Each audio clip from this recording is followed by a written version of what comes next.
Mes amis, bonjour.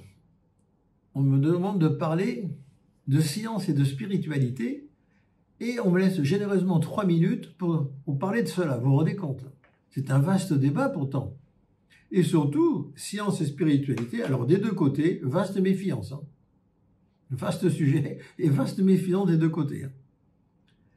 La science, la méthode scientifique, le rationalisme, c'est bien, mais ne peut pas tout expliquer.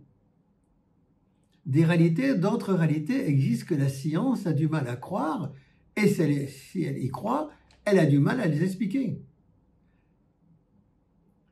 L'expression que j'ai inventée, j'y crois, mais ça ne m'arrive pas. C'est terrible pour les gens. Ils vous croient, mais ils vous disent, mais moi, ça ne m'arrive pas.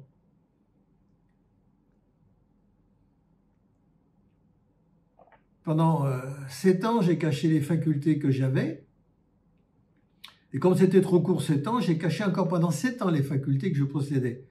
Et c'est un jour, à la place de la Concorde, à Paris, le 1er janvier, j'ai réuni quelques amis à la Concorde et j'ai dit, venez vers moi. Ils sont venus vers moi et j'ai dit, immobiles, ils ne pouvaient plus bouger. Ils ne pouvaient plus bouger, ils étaient immobilisés. C'est pas scientifique. Oui, mais ils l'ont vécu.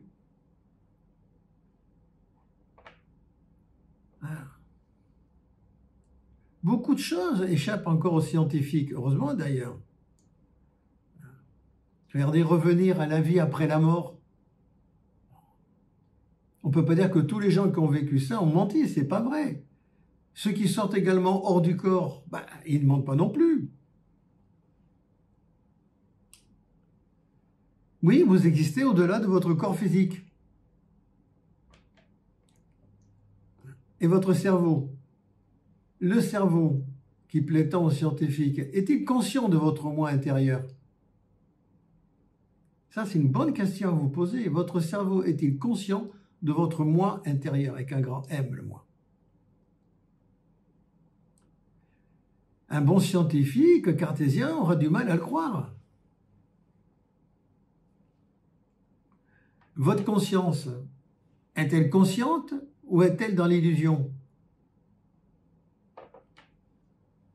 Je veux dire par là, votre conscience n'existe pas, est-elle une création de votre cerveau? Ou vient-elle d'une force supérieure qui est dans chaque être humain?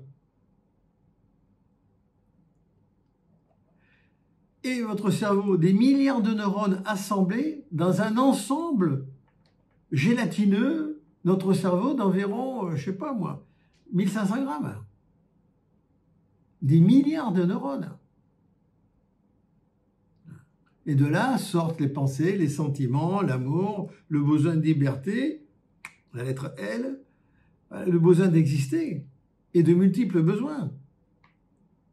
Chacun a un cerveau, mais tous les humains ne s'en servent pas de la même façon. Certains sont plus intelligents que d'autres. Malheureusement, les imbéciles votent. Ah, ça c'est un peu embêtant. Ah, mais c'est comme ça. On appelle ça la démocratie et c'est pour ça que je ne suis pas très démocrate. Je ne suis pas fasciste, ni marxiste. Voilà. Donc maintenant, je vous transmets des énergies uniquement de logique.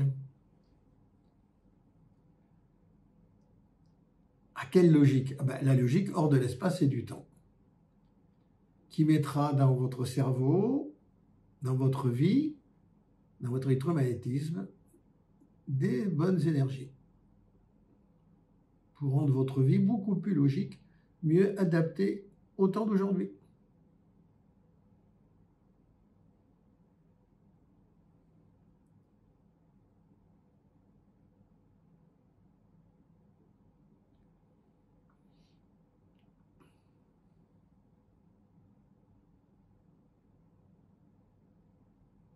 Et rappelez-vous que votre logique est personnelle.